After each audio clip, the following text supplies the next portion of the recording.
آج کی رمضان المبارک کی پہلی تراویح میں ہم نے قرآن عظیم کا ایک پارہ مکمل تلاوت کیا ہے۔ رمضان کی بہاریں آ چکی ہیں۔ کسی مہمان کے انتظار کرتے کرتے جب وہ گھر آ جاتا ہے تو خوشیاں دوبالا ہو جاتی ہیں۔ یہ اللہ تعالیٰ کا کتنا بڑا کرم و احسان ہے کہ رجب سے ہم دعا کرتے رہتے ہیں کہ اے اللہ رجب و شعبان میں برکت دے دے اور رمضان تک ہماری زندگی کو پہنچا دے، اور رب تعالیٰ نے آپ سب کی سن لیا اور رمضان آپ سب کو دے دیا، ورنہ آج بھی کچھ لوگوں کی موت ہوئی ہے۔ حدیث رسول ہے، میرے آقا فرماتے ہیں قیامت کے دن رمضان اور قرآن جس کی حمایت میں کھڑے ہو گئے اس سے جنت میں جانا واجب ہو جائے گا، جس کی یہ شفاعت کر دیں رمضان اور قرآن۔ اور ساتھ میں میرے آقا صلی اللہ علیہ وسلم نے یہ بھی فرمایا یاد رکھو رمضان اور قرآن جس کے خلاف کھڑے ہو گئے تو پھر اس کو دوزخ میں جانا واجب ہو جائے گا۔ بہت سارے لوگوں کو ایسا لگتا ہے کہ 20 رکعت ہے، لمبی ہے، کون پڑھے گا، پھر پڑھ لیں گے، پھر دیکھ لیں گے۔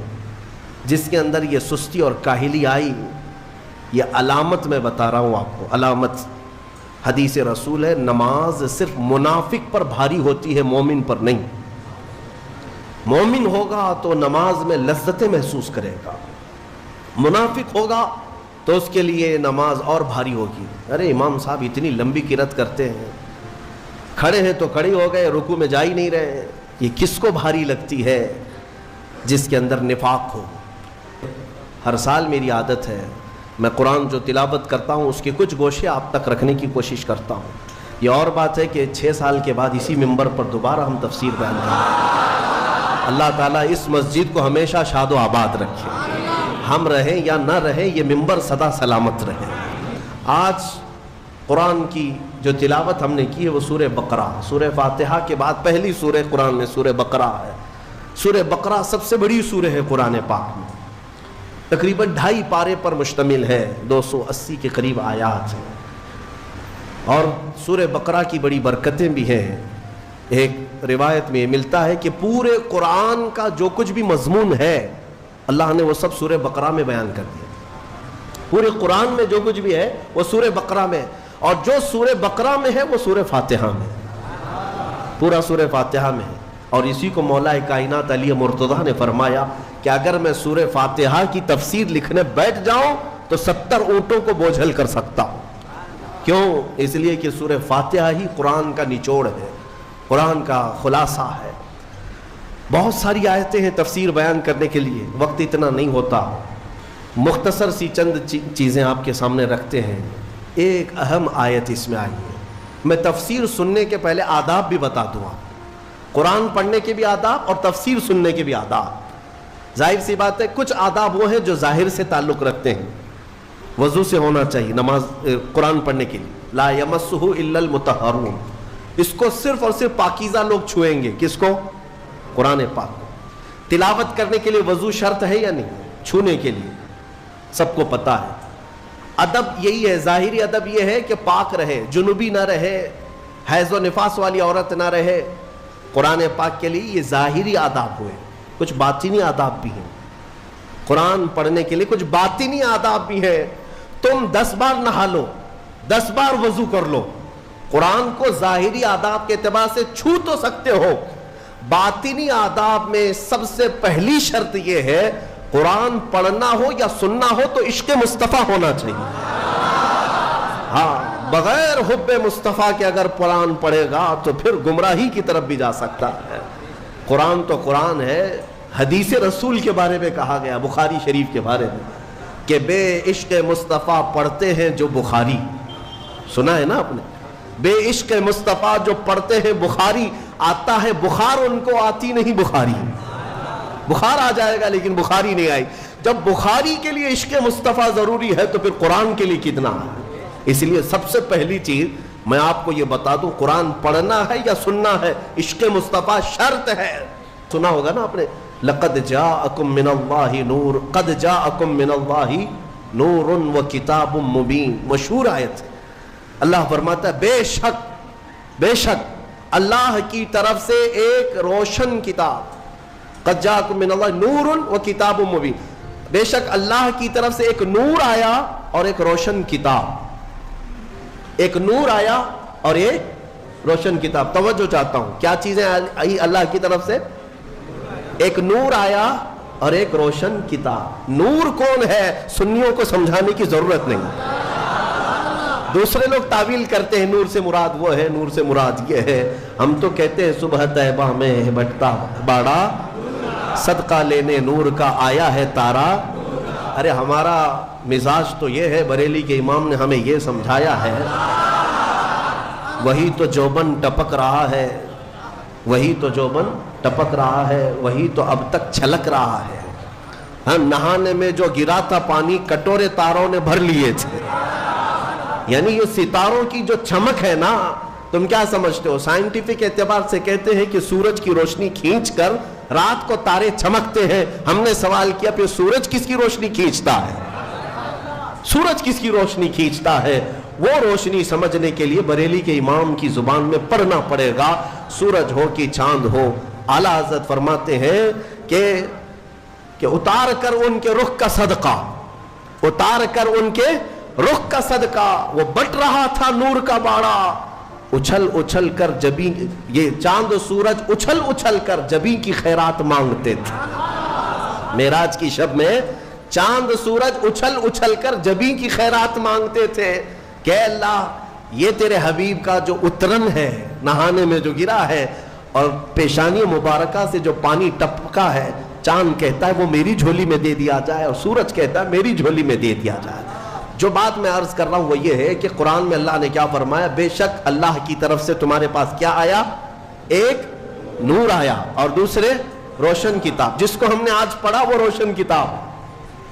تراویح میں جو پڑھا وہ کون سی کتاب ہے؟ روشن کتاب. اور روشن ہی ہے حقیقت میں, جو پڑھتا ہے وہ بھی روشن ہوتا. روشن کتاب آئی اور ایک نور آیا. دونوں کا کیا کمبینیشن ہے؟ دونوں کا کیا تعلق ہے؟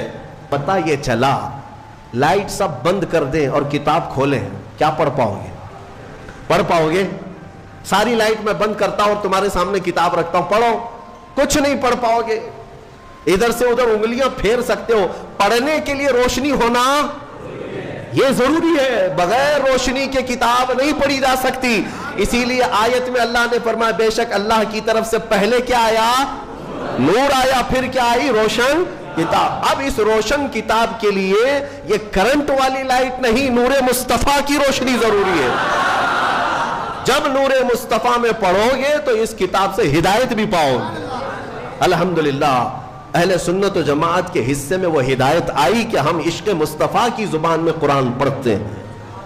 کچھ لوگوں کو قرآن سے ایسی ایسی چیزیں نکالنے کی عادت ہے کہ کہیں حضور کی شان میں کچھ کمی نظر آ جائے کہ حضور پاک صلی اللہ علیہ وسلم کو یہ نہیں تھا وہ نہیں تھا, ان کو وہی چیزیں ملتی ہیں. حالانکہ قرآن کا مفہوم وہ نہیں ہے, سمجھ کا ان کے قصور ہے. عربی سے نابلد ہے, ناآشنا ہے, کچھ بھی اٹکل پچھو مار کے ترجمے میں گمراہ ہو جاتے ہیں. لیکن قرآن نے آداب سکھائے. توجہ چاہتا ہوں, آج ہم نے ایک آیت پڑھی ہے سورہ بقرہ میں. اللہ تعالیٰ فرماتا ہے یا ایھا الذین آمنوا لا تقولوا راعنا وقولوا انظرنا واسمعوا وللکافرین عذاب الیم. اے ایمان والو راعنا مت کہو, راعنا مت کہو. کیا مطلب ہے اس کا؟ تھوڑا سا عربی میں سمجھا دوں.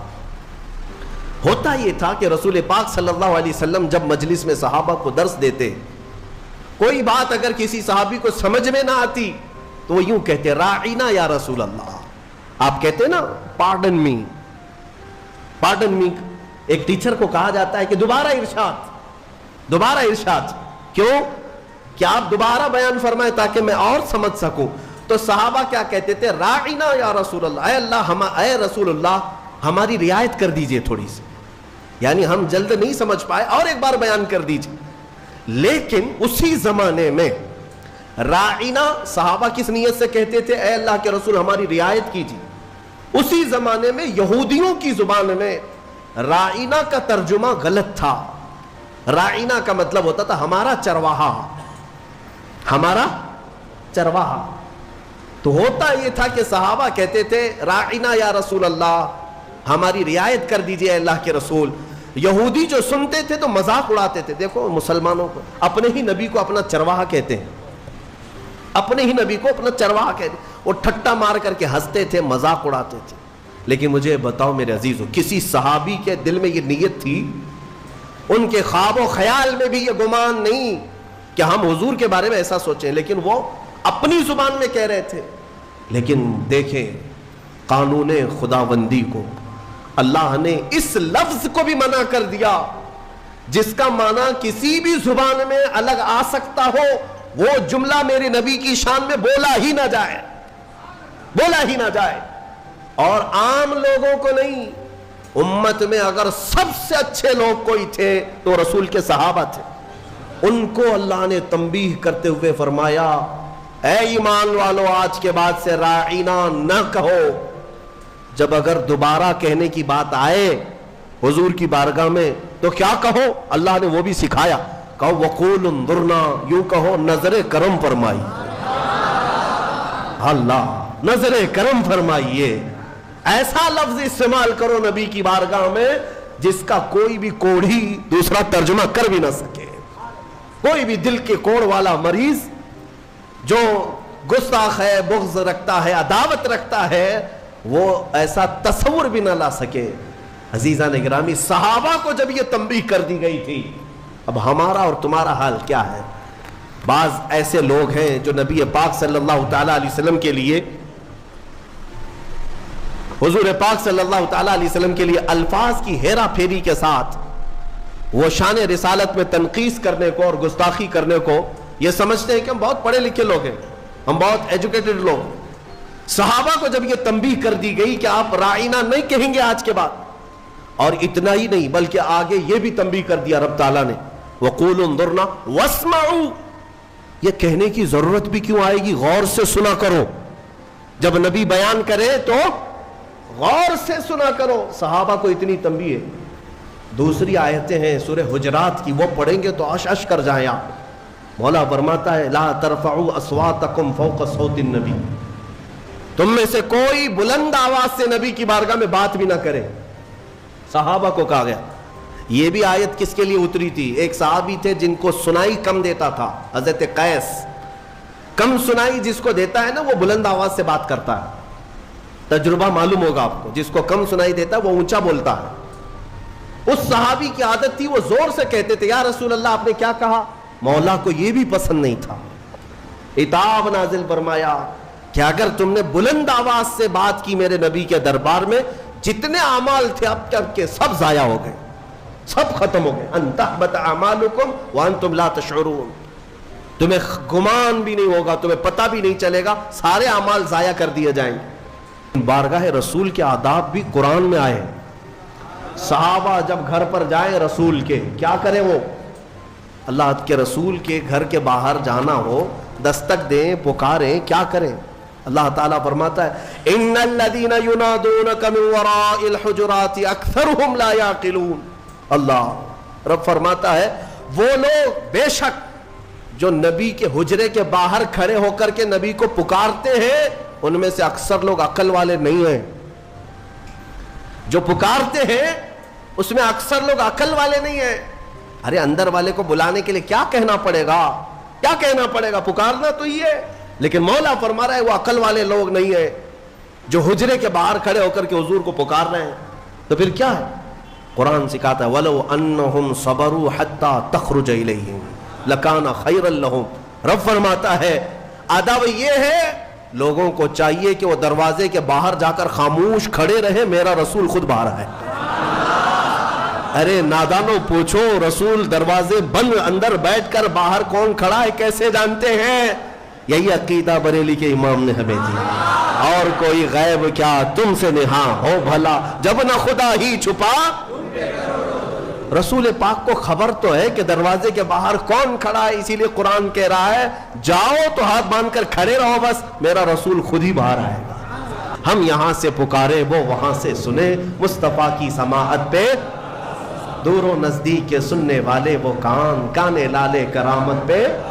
اسی لیے سنیوں میں کہتا ہوں کہ تفسیر بھی سننا ہو تو عشق مصطفیٰ کے ساتھ سنو. ابھی سوشل میڈیا میں گمراہی پھیلانے والے کئی ایسے موسمی کیڑے آتے رہتے ہیں، اور آج مجھے جوانوں کو بتانا اس لیے بھی ضروری ہے کہ یہ اپنا آدھا دین جو ہے سوشل میڈیا پر ہی سمجھ بیٹھے ہیں.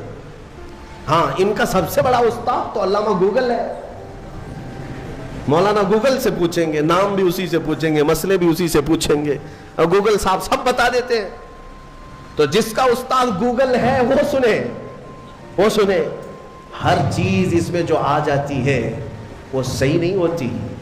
ہاں شہد دکھائے زہر پلائے، قاتل ڈائن شوہر کش، اس مردار پہ کیا للچانا دنیا دیکھی بھالی. اعلیٰ حضرت نے اس کی بہت پہلے تشریح کر دی تھی. یہ وہ دنیا ہے جو تمہیں شہد دکھاتی ہے اور زہر پلاتی ہے. ایک شخص آیا، وہ کہتا ہے کہ صرف قرآن، اس میں کسی حدیث کی ضرورت نہیں، حدیث لینا ہی نہیں ہے، نہ بخاری نہ مسلم نہ ترمذی نہ ابو داؤد نہ نسائی نہ ابن ماجہ نہ مشکات، کوئی حدیث نہیں چاہیے، قرآن ہی چاہیے، صرف قرآن سے. ہمیں یہ خبر ملی، کچھ نوجوان اس میں بہکتے چلے گئے، ہاں قرآن ہی تو سب کچھ ہے اس کے اندر. جب اللہ نے فرمایا سارا بیان ہم نے قرآن میں اتار دیا ہے، کوئی خشکی تری چھوڑا ہی نہیں، سب کچھ قرآن میں ہے، تو پھر حدیث کی کیا ضرورت؟ وہ شک ڈالتے ہیں. ارے ظالم تو یہ تو بتا یہ قرآن اترا کس پہ ہے؟ یہ قرآن کہاں سے آیا؟ کون بتایا یہ آیت ایسی ہے؟ حضور کو چھوڑے گا تو ایک آیت بھی تجھے نہیں ملے گی. قرآن کس نے سنایا؟ ارے حضور پر وحی اترتی تھی، حضور سنائے صحابہ کو تو قرآن لکھا گیا.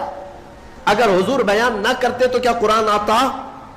آج نبی پاک کو چھوڑ کر کچھ لوگ یہ کہتے ہیں کہ کسی حدیث کی ضرورت نہیں، صرف قرآن.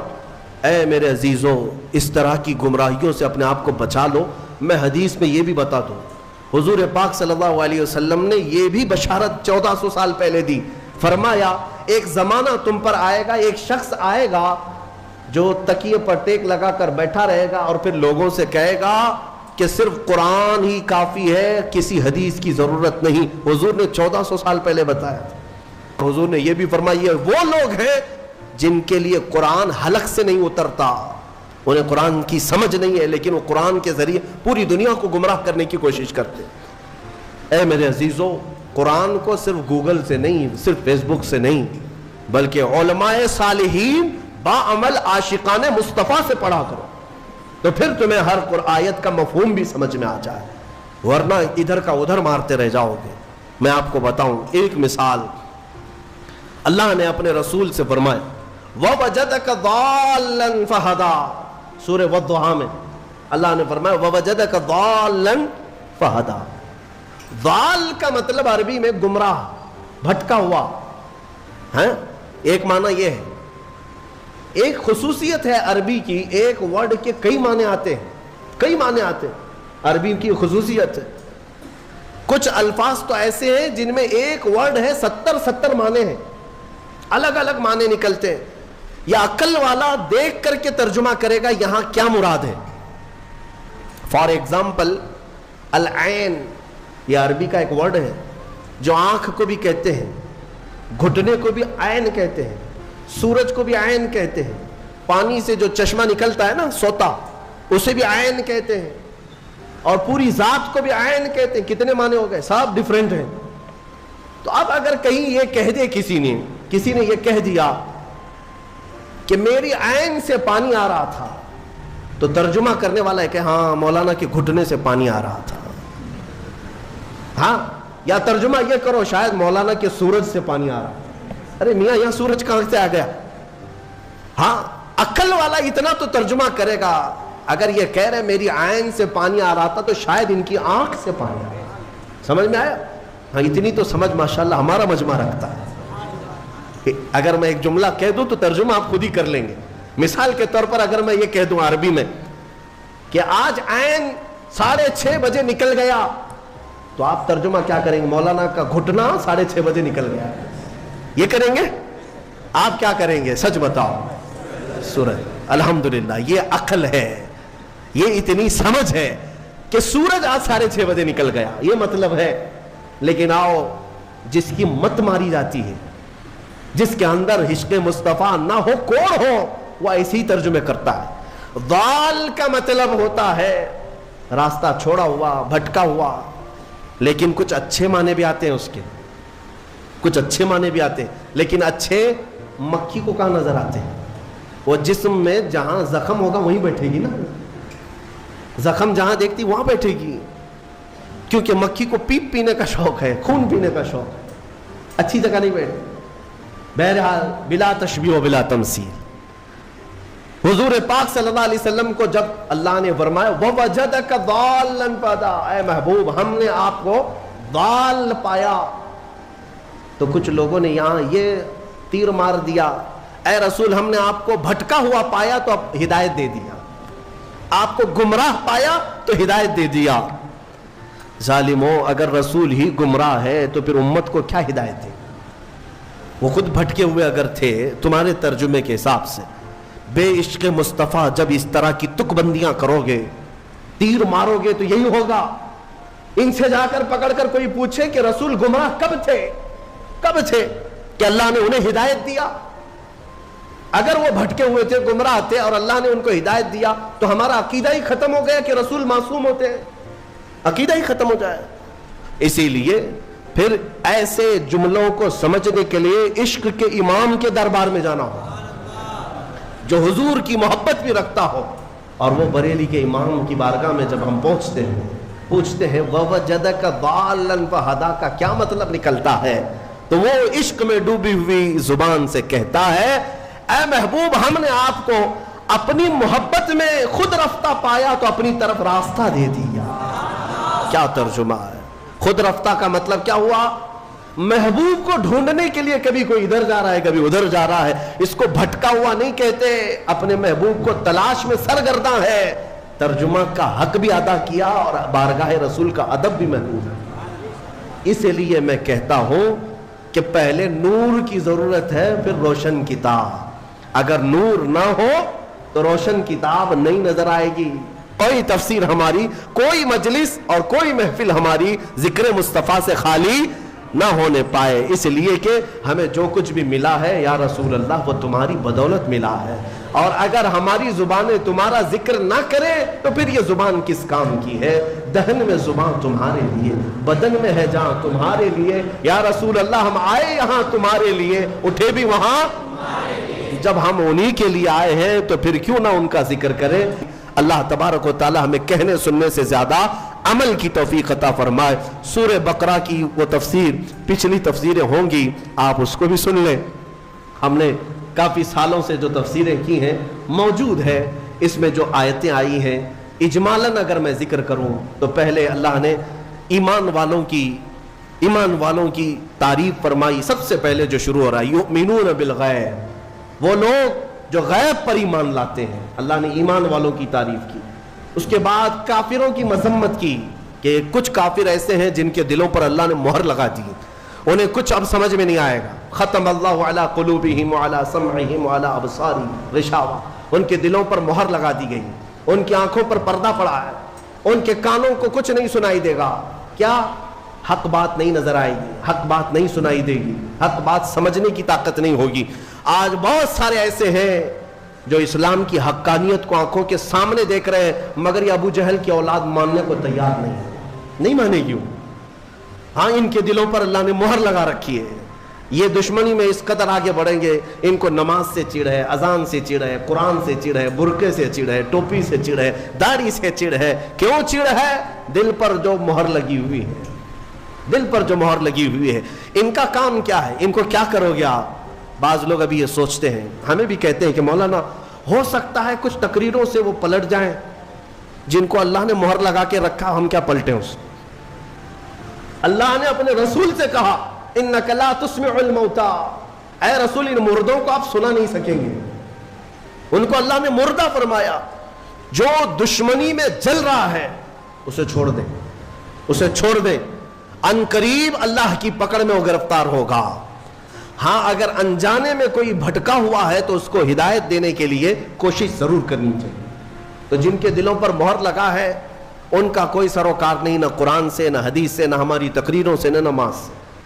تیسری ایک جماعت ہے جس کی مذمت میں اللہ نے 13 آیتیں نازل کی، 5 آیتیں مومنوں کی شان میں، 2 آیتوں کافروں کے لیے، 13 آیتیں ایک جماعت کے لیے آئی۔ وہ کون سی جماعت ہے میاں؟ مذبذبین بین ذالک لا الہ ہؤلاء ولا الہ ہؤلاء۔ قرآن کہتا ہے یہ وہ ہے جو مومنوں میں بھی نہیں ہے، کافروں میں بھی نہیں ہے، نہ ادھر کی ہے نہ ادھر کی ہے، ادھر کی ہے۔ اعلیٰ حضرت نے بھی فرمایا نہ ادھر کی ہے نہ ادھر کی ہے بلکہ ادھر کی ہے۔ یہ منافقین کی جماعت ہے۔ منافقین کی مذمت میں اللہ نے 13 آیتیں بیان کی اور اللہ نے ان کی سب صفتیں بیان کی ہے۔ کیا کیا کر، جب مال ملنے لگتا ہے تو کہتے ہیں ارے یہی تو حق مذہب ہے، ہاں اسی میں چلنے لگ جاتے ہیں، دوڑنے لگ جاتے ہیں۔ جہاں اسلام پر کوئی مصیبت آئی، کہا ہم پہلے ہی بولتے نہیں تھے یہ بہت ڈینجر راستہ ہے، یہ بہت ڈینجر راستہ ہے۔ ہاں ہم سے بہت سارے لوگ یہ کہیں گے ابھی اچھا چل رہا ہے، ارے مولانا کیا کہتے ہیں آپ، بہت اچھا ہے بہت اچھا ہے۔ اور کبھی اگر ہمارے اوپر کوئی پکڑ آئی یا کوئی مصیبت میں نازل آئے، ہم پہلے ہی کہتے تھے مولانا بہت بولتا تھا، پہلے ہی بولتے تھے ہم، کیا ضرورت تھی، گھر میں بیٹھنا چاہیے تھا۔ مدینے کے کچھ منافقین جنگ احد کے بارے میں بھی ایسے ہی کہنے لگے۔ جب مسلمانوں کو شکست ہوئی جنگ احد میں تو واویلا مچائے، ہم پہلے ہی بولتے تھے نہیں جانا چاہیے تھا، ارے اپنے پاس اتنا ہتھیار نہیں، کچھ نہیں ہے، کیا ضرورت تھی جانے کی۔ یہ منافقین کی جماعت، ان کی اللہ نے صفات بھی قرآن میں بیان کر دی۔ یہ کرتے کیا ہیں؟ سیم چوہا، چوہا گھر میں جو رہتا ہے نا چھوٹا ہوتا ہے لیکن بڑی بڑی تار کاٹ دیتا ہے، کبھی کرنٹ کی تار کاٹ دیا، کبھی گیس کی پائپ لائن کٹ کر دیا، کرنٹ کی تار کھا جاتا ہے تو بجلی سپلائی بند، لائٹ بھی نہیں جل رہی، کچھ بھی نہیں ہو رہا، اور گیس کی پائپ کھا جاتا ہے کبھی تو گیس لیک ہو جائے، گھر بھی جل سکتا ہے تو چوہا چھوٹا لیکن تار کاٹ دیتا ہے، تار کاٹ دیتا ہے۔ منافق یہی ہے، گھر کے اندر رہتا ہے، مین تار کاٹتا ہے کہ مدینے سے بجلی سپلائی آ ہی نہ سکے، مدینے سے کوئی تمہارا پاور پہنچ ہی نہ سکے، تار کاٹ دو۔ مومنوں کو اسلام سے جڑی ہوئی جو شناختیں ہیں یہ کاٹ دیتا ہے۔ اور منافقین سے بچنے کے لیے کرنا کیا چاہیے؟ کیا کرو گے، کیسے پہچانو گے ان کو؟ جماعت کے اندر جو موجود ہوتے ہیں غدار منافقین، جو اپنی قوم کو بیچ آتے ہیں، ان کی داڑھی ٹوپی سفید جبے کبے پہ مت جانا، ہاں یہ کوئی علامت نہیں یہ ایمان والوں کی۔ منافقین جو دین کو بیچ آتے ہیں ان سے بچنے کے لیے سیم وہی تھیوری ہے۔ گھر میں چوہے کو بھگانے کے لیے کیا کرتے؟ دوا نہیں میاں، دوا مارنے سب دوا نہیں ہوتے، دوا زہریلی ہوتی ہے، آپ کو بھی اثر کر جائے گی۔ سمپل سی بات ہے، بلی پال لو۔ کیا کرتے ہیں؟ بلی پالتے ہیں، اور بلی کیا ہے، سارے چوہوں کو پکڑ لے گی کیا؟ نہیں پکڑے گی، میاؤں میاؤں کہتی ہے تو چوہے بھاگ جاتے۔ بلی کی آواز سے چوہے نہیں آتے۔ ہمارے بزرگوں نے فرمایا اسی طرح یہ چھپے ہوئے غدار اور منافقین جو چوہے ہیں تمہاری جماعت کو کاٹتے ہیں، ان کو دور بھگانے کے لیے علماء صالحین اور عاشقین کو اپنی جماعت میں رکھا کرو۔ ہاں محلے میں ہر آبادی میں وہ عالم برحق ہونا چاہیے جو رسول پاک کا عشق رکھتا ہے، وہ میاؤں میاؤں کرتا رہے گا، یہ چوہے بھاگتے رہیں گے۔ ہاں ان سے تمہاری حفاظت ہوگی۔ عزیزان گرامی، منافقین کی مذمت میں اللہ نے 13 آیتیں بیان کی۔ اس کے بعد اس بارے میں آدم علیہ السلام کی تخلیق کا ذکر ہے، موسیٰ علیہ السلام کی امت کا ذکر ہے، اور سورہ بقرہ جس وجہ سے یہ ہوئی ہے نام اس کا، وہ پورا واقعہ موجود ہے۔ بنی اسرائیل میں ایک گائے کو ذبح کیا گیا تھا۔ اب ظاہر سی بات ہے گائے کے ذبح کی تفسیر بیان کروں گا تو کچھ لوگوں کو لگے گا ہاں کہ یہاں پر بھی آتنک والی زبان استعمال کی جا رہی ہے، ارے اس پر تو بینڈ ہے۔ بنی اسرائیل میں بینڈ نہیں تھا، بنی اسرائیل کی بات کر رہا ہوں۔ مولانا ابھی اگر یہ گائے کے ذبح کی بات کر رہے ہیں تو آپ کو معلوم ہونا چاہیے، یہ پچھلے 2 سال کی پہلے کی بات ہے، مجھے خواب و خیال میں بھی نہیں تھا۔ سورہ بقرہ کی ہم تفسیر کر رہے ہیں، کوئی صاحب کہہ رہے ہیں گائے پر تو بند ہے نا، ارے میاں بنی اسرائیل میں بند نہیں تھا، وہ 4000 سال پہلے کی جماعت ہے، ان کے زمانے میں، اور وہ بھی کھانے کے لیے نہیں، وہ تو حضرت موسیٰ علیہ السلام کا ایک معجزہ ظاہر کرنا تھا۔ ایک آدمی قتل ہو گیا تھا، مرڈر ہو گیا تھا، اس کو کس نے مارا یہ معلوم کرنا تھا، تو اللہ تعالیٰ کی حکمت ہے، اللہ نے اس قوم کو حکم دیا موسیٰ علیہ السلام کی زبان کے ذریعے سے، جاؤ ایک گائے ذبح کرو۔ اور وہ گائے بھی کیسی، جو کسی کھیت میں نہ جوتی ہو، نہ کسی نے اس کو خود سے پالا ہو، وہ اپنے آپ سے پلی ہو، اور کلر بھی اس کا نہ سفید نہ کالا بلکہ پیلے کلر کی ہو، بچی بھی نہ ہو بوڑھی بھی نہ ہو، بالکل جوان ہو۔ ایسی گائے کہاں ملے گی؟ بنی اسرائیل ڈھونڈ کر کے لائے، وہ بھی بڑی قیمت میں۔ کتنی قیمت؟ گائے کے وزن کے برابر سونا اور چاندی دے کر ایسی گائے لے کے آئے۔ یہ تفصیلی واقعہ ہے۔ اس گائے کو ذبح کر کے اس کی دم لے کر وہ مرے ہوئے آدمی کو مارا گیا، وہ زندہ ہو گیا، اور اس نے بتایا مجھے کس نے قتل کیا، میرے چچیرے بھائی نے مجھے مارا مال کی لالچ میں، اور وہ زندہ ہوا، بتایا اپنے قاتل کو، اور پھر مر گیا۔ بس اتنا کام تھا۔ یہ جو پورا واقعہ ہوا ہے اسی کا ذکر اس پارے میں آیا، جس کی وجہ سے اس سورے کا نام سورہ بقرہ رکھا گیا ہے۔ سورہ بقرہ، بکرا نہیں، بکرا جو ہے یہ مینڈے دمبے کو کہتے ہیں، بقرہ ہے، بقرہ گائے کو کہتے ہیں۔ اللہ تبارک و تعالیٰ اس سورے کی برکتیں ہم سب کو عطا فرمائے، قرآن کو صحیح سمجھ کر پڑھنے کی توفیق عطا فرمائے، تلاوت کے آداب، تفسیر کے آداب ملحوظ رکھنے کی ہمیں توفیق عطا فرمائے۔ مولا اس رمضان کو ہم سب کے لیے برکتوں اور رحمتوں والا بنا دے، ہماری بخشش اور مغفرت کا سبب بنا دے۔ وآخر دعوانا ان الحمد للہ رب العالمین۔